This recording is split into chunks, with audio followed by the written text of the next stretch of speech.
تو یہ ضرور پوچھنا چاہیے کہ ادھر سے جب یہ رجیم چینج کی گئی تو مجھے ابھی بھی سمجھ نہیں آئی کہ جو رجیم چینج کرنے والے تھے کیا انہوں نے ہی ریئلائز کیا کہ ساری دنیا میں کموڈٹی سپر سائیکل آیا ہوا تھا, انرجی پرائسز ساری دنیا میں اوپر چلے گئے تھے, اور کیا انہوں نے ریئلائز نہیں کیا کہ ہم بڑا ایک بیلنسنگ ایکٹ کر رہے تھے پاکستان میں. ہر روز میں جب آفس جاتا تھا تو سب سے پہلے ہماری ہوتی تھی کہ ہمارے ریزروز کا کیا حالات ہیں, ہماری ایکسپورٹس بڑھ رہی ہیں, یعنی خوف یہ ہوتا تھا کہ ہم اپنے اس کو کرنٹ اکاؤنٹ ڈیفیسٹ کو کنٹرول کریں کیونکہ تیل کی قیمت $100 سے اوپر چلی گئی تھی. لیکن جنہوں نے جب یہ ہمیں پتہ چلا کہ سازش ہو رہی ہے تو میں نے خود اور پھر میں نے شوکت ترین کو بھیجا بتانے کے لیے نیوٹرلز کو کہ دیکھیں اگر آپ جو واقعی کہہ رہے ہیں آپ نیوٹرل رہیں گے اور اس سازش میں تو یہ کنٹرول نہیں ہوگی اکانومی کسی سے, یہ اس کا جو امپیکٹ پڑے گا پولیٹیکل ڈی سٹیبلائزیشن کا تو اس کا ڈائریکٹ امپیکٹ آپ کی اکانومی پہ پڑے گا اور وہ آگے فریجائل قسم کا بیلنس ہے اور ساری دنیا میں ایشوز ہیں. تو یہ جو اکنامک مینیجرز جن کو ہماری جگہ لایا جا رہا ہے ان کا تو ٹریک ریکارڈ 30 سال کا ہے. وہ کون سا گولڈن ایرا تھا جب انہوں نے کوئی اکانومی کو بڑا اچھا سنبھالا تھا, کیونکہ 90s کے اندر ڈاکٹر عشرت حسین اپنی کتاب میں لکھتے ہیں کہ 90s سے پہلے پاکستان تو سارے سب کانٹیننٹ میں اکنامک انڈیکیٹرز پاکستان کے بہتر تھے. 90s میں ہم پیچھے جانا شروع ہوئے جب سے یہ دو خاندان آئے ہیں. تو ان کا کون سا ٹریک ریکارڈ تھا کہ انہوں نے کسی ملک کو اکانومی کو سنبھالا تھا کہ ان کو پھر لایا جا رہا تھا. اور وہی جو آج ہوا یہ ہونا ہی تھا. اور میں نے اس سے 5-6 مہینے پہلے میں نے یہی پریڈکٹ کیا تھا کہ یہ جو گورنمنٹ آئی ہے انہوں نے ملک کو ڈیفالٹ کی طرف لے جانا ہے. اور میرے اوپر انہوں نے کہا جی آرٹیکل 6 لگا دینا چاہیے, غدار ہے یہ ملک کا. تو آج اب جدھر ہم کھڑے ہیں کوشچن تو اب یہ ہے کہ اسے نکلنا کیسے ہے. نمبر 1 چیز, جب تک اس ملک کے اندر پولیٹیکل سٹیبلٹی نہیں آئے گی کوئی بھی آپ جینیس لے آئیں اکانومی کا وہ اب کچھ نہیں کر سکتا. کیونکہ جو اکانومی ہے اکانومی ڈائریکٹلی ساری دنیا کے اندر وہ ڈیمانڈ کرتی ہے سرٹنٹی.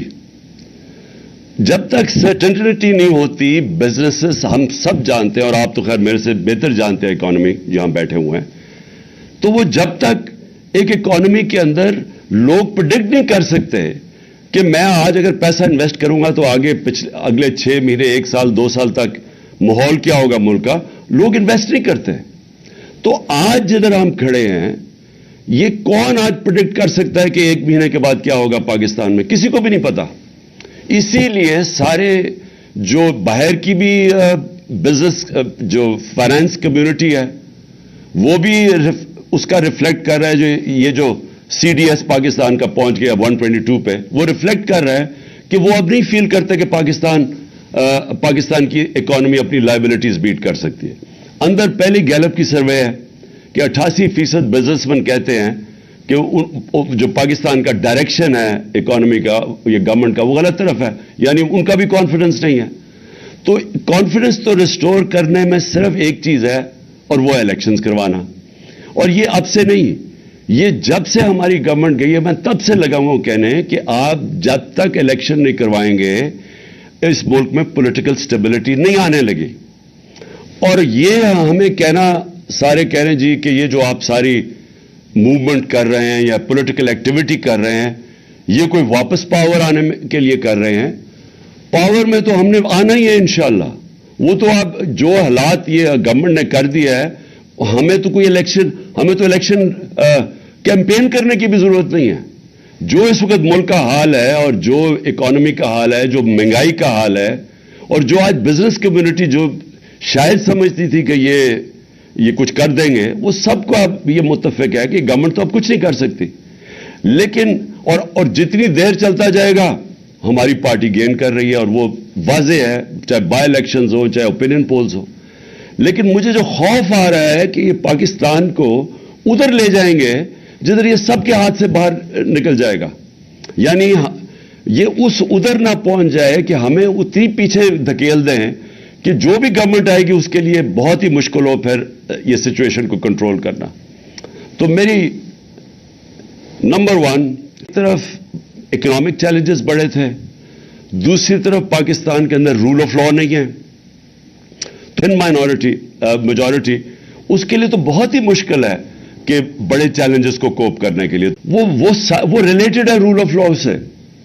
جب تک رول آف لا نہیں ہو, ٹیکنالوجی کا استعمال کر کے ہم اپنی ٹیکس کلیکشن بڑھائیں. آپ یقین کریں کہ 1 سال تک ہر وقت وہ سیبوٹاج ہو جاتا تھا اندر سے. اندر لوگ بیٹھے ہوئے تھے جو نہیں لانا چاہتے تھے, کیونکہ پریزنٹ سسٹم سے اتنا زیادہ اس میں پلفریج ہے, وہ ٹیکنالوجی نہیں آنے دیتے تھے.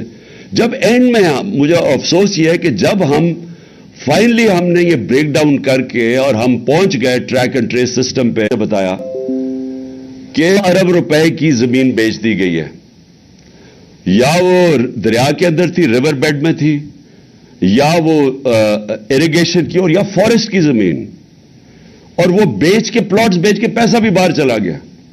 تو میں نے ان سے پوچھا تم نے کیوں نہیں ایکشن کیوں نہیں لیا؟ انہوں نے کہا ملٹیپل FIRs کاٹی, پولیس کو پیسہ کھلایا ہوا تھا, پولیس نہیں وہ اس کو اپروچ کرتی تھی. انہوں نے جب لوگ اپنے بھیجے انہوں نے باقاعدہ مارا ان کے لوگوں کو, اور الٹی ان کے اوپر FIR کاٹ دی. انہوں نے جو بھی ڈپارٹمنٹ جاتی تھی نیچے سے پیسے, اتنا پیسہ ہے اس میں. تو آپ یہ سوچ لیں کہ یہ ہر لیول پہ چل رہا ہے, اور آپ امیجن کریں پیسہ کتنا ہے پاکستان میں, کہ یہ جب میں نے CDF بڑی مشکلوں سے ہم نے کیڈسٹرل میپنگ کروائی, وہ بھی دیر لگی, ڈیلے کرتے رہے. تو جب ہم نے وہ میپنگ کروائی, یعنی ڈیجیٹلائزیشن کی, ہم نے لینڈ ریکارڈز کی, تو صرف اسلام آباد میں 1200 ارب روپے کی زمین کے اوپر قبضہ ہوا ہے, گورنمنٹ کی زمین کے اوپر. اور یہ سارے پاکستان میں ایسے ہی ہے, سارے پاکستان میں ایسے ہی ہے. یہ جب تک ایک اسٹیٹ کے پاس پاور ہو ٹو امپلیمنٹ, کہ اسٹیٹ کی ریٹ ہو, اور وہ ہوگی ایک طاقتور گورنمنٹ سے. تو میں تو صرف یہ کہہ رہا ہوں کہ اس سے ہم ٹیکس کلیکشن اپنی بڑی انہانس کر سکتے ہیں, ٹیکنالوجی کا استعمال کر کے, یہ جو بڑے پاورفل لوگ ہیں ان کو ٹیکس کر کے. اور پھر سیکنڈلی ایکسپورٹس کے اوپر, اور مجھے فخر تھا کہ ہم نے زور لگا کے میٹنگز کر کے ایکسپورٹر سے مل کے رکاوٹیں ان کی ہٹاتے گئے, کیونکہ ہر جگہ ایکسپورٹرز کے لیے رکاوٹیں تھیں. تو میں نے ریئلائز کیا ہمارا مائنڈ سیٹ ہی نہیں ہے اس چیز کے اوپر. یعنی کئی میں آپ کو مثالیں دے سکتا ہوں کہ جدھر ایکسپورٹر ملک کو بینیفٹ پہنچا رہا ہے, ڈالرز لے کے آ رہا ہے, لیکن اس کے لیے ہر قسم کا جو ہمارا سسٹم ہے رکاوٹیں پیدا کی ہوئی تھیں. تو جو ایک مائنڈ سیٹ اب چینج کرنے کی بات ہے کہ سارے ملک کو ہم نے لگانا ہے کہ ہم ڈالر کیسے زیادہ ملک میں آ سکتے ہیں. ہم نے ریمیٹنسز بڑھائی, ہم نے انسینٹیوائز کیا اپنی اوورسیز پاکستانیز کو, انہوں نے بینک چینل سے پیسے بھیجے, تو ریکارڈ ریمیٹنسز بھی آئیں. لیکن اس سے بہت کچھ اور ہو سکتا ہے. سب سے بڑی چیز یہ ہے کہ جب رول آف لا ہو تو ہمیں انویسٹمنٹ آئے گی باہر سے. میری کنٹینشن یہ ہے کہ 10 بلین بیرون پاکستانی ہیں. اگر ہم ان میں سے 20 لاکھ کو بھی 15 لاکھ کو بھی اگر ہم ان کو انویسٹمنٹ کے لیے لے آئیں پاکستان میں, تو وہ ہمیں, میرے خیال میں وہ اتنا زیادہ پیسہ لا سکتے ہیں کہ ہمیں ضرورت نہیں ہے کسی سے پیسے لینے کے لیے. لیکن ان کا, اور اب اوورسیز پاکستانی سے پوچھیں, کیونکہ میرا ان سے انٹریکشن ہے, انہوں نے مجھے شوکت خانہ میں مدد کی, نمل یونیورسٹی میں 30 سال سے میرا انٹریکشن ہے, PTI میں جس کو یہ فورن فنڈنگ کہتے ہیں, یہ اوورسیز پاکستانیوں نے ہمیں فنڈ کیا. آپ ان سے پوچھیں کہ کیوں نہیں انویسٹ کرتے پاکستان میں, دبئی میں چلے جاتے ہیں انویسٹ کرنے کے لیے. یہی پاکستانیز آپ دیکھیں گے ملیشیا بھی انویسٹ کرتے ہیں, پاکستان نہیں آتے. ایک وجہ ہے, کسی کو کانفیڈنس نہیں ہے کانٹریکٹ انفورسمنٹ پہ. ان کو یہ خوف ہے کہ ان کے ساتھ کوئی فراڈ ہوگا, اور ہوتے ہیں, زمین پہ ان کے قبضے ہو جاتے ہیں, پلاٹس پہ قبضے ہو جاتے ہیں. تو اگر آپ نے کوئی کاروبار شروع کرنا ہے, ان کو کانفیڈنس ہی نہیں ہے کہ یہاں ان کو پروٹیکشن ملے گی پاکستان کے انصاف کے نظام سے. میں اگر آپ کو سارا سم اپ کر دوں اینڈ میں, کہ دیکھیں جدھر یہ لے کے جا رہے ہیں پاکستان کو, مجھے افسوس سے کہنا پڑتا ہے کہ جو بھی اب گورنمنٹ آئے گی اس کو وہ سٹیپس لینے پڑیں گے جو ہم نے آج تک لیے نہیں ہیں.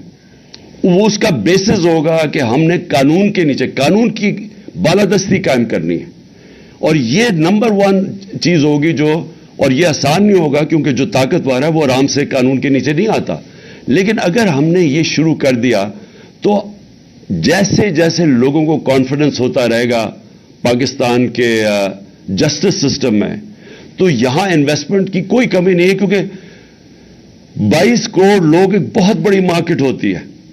یہ مجھے سیمنز کا مجھے چیئرمین ملا ادھر ڈیووس میں, تو وہ میرے سے پوچھ رہا تھا کہ کیوں نہیں سارے اس وقت ساری دنیا کی بڑی بڑی ملٹی نیشنلز کے ہیڈ کوارٹرز پاکستان میں ہونے چاہیے, آپ کا 22 کروڑ کی آپ کی آبادی ہے, لیکن آپ اس کو جب آپ آگے بڑھیں گے تو ایونچلی وہ آ جائے گا کہ ان کو پاکستان کے سسٹم میں کانفیڈنس نہیں ہے.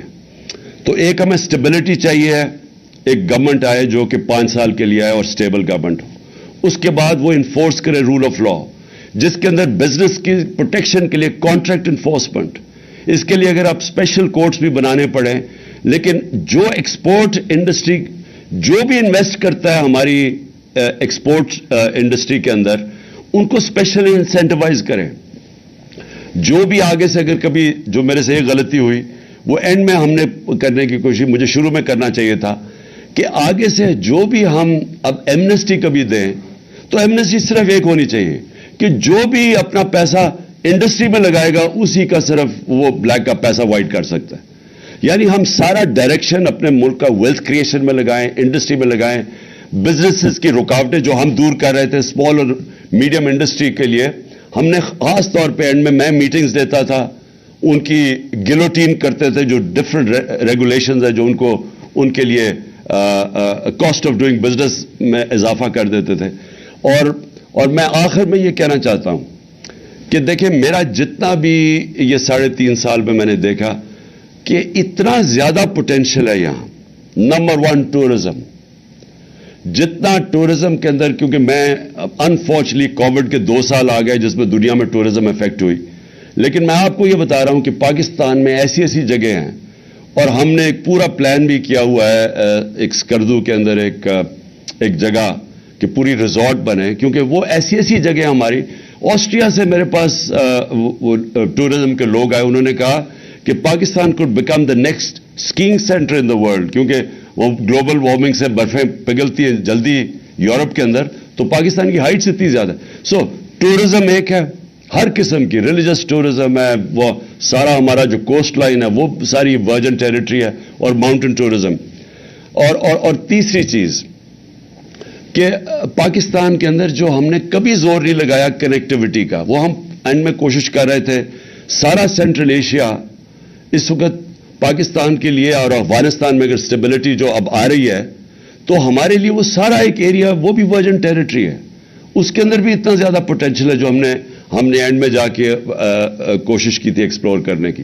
اور آخر میں یہ جو ہمارا اس وقت کرائسس ہے یہ انرجی کا, میں فرم بلیور ہوں کہ ہمیں آتے ساتھ ہی ہمیں رشین آئل لینا چاہیے تھا.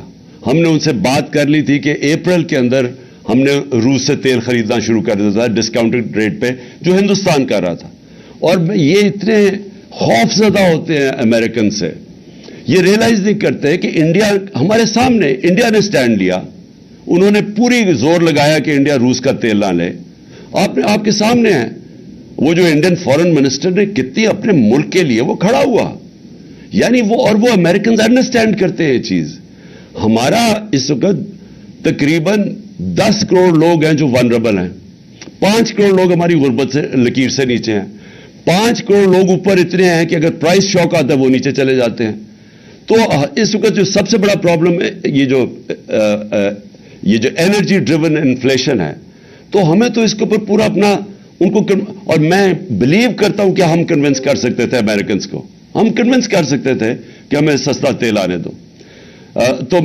تو فائنلی میں یہ سمجھتا ہوں کہ جو چیلنجز بڑے ہیں پاکستان میں, لیکن میں یہ بھی بلیو کرتا ہوں کہ اگر ہم وہ اب سٹیپس اٹھائیں جو ہم نے ابھی تک نہیں لیے پاکستان میں, ہم نے جو کی ہے, میں پھر سے میری ساری جو زندگی کی سٹڈی ہے دنیا میں کہ امیر اور غریب ملکوں میں فرق ہی ایک ہے. امیر ملکوں کے اندر رول آف لا ہے, غریب ملکوں کے اندر انفارچونیٹلی سارے جتنے بھی غریب ملک ہیں وہ ان کے اندر طاقتور کے لیے ایک قانون ہے اور کمزور کے لیے دوسرا ہے, اور یہ واحد وجہ ہے کہ وہ غریب رہ جاتے ہیں.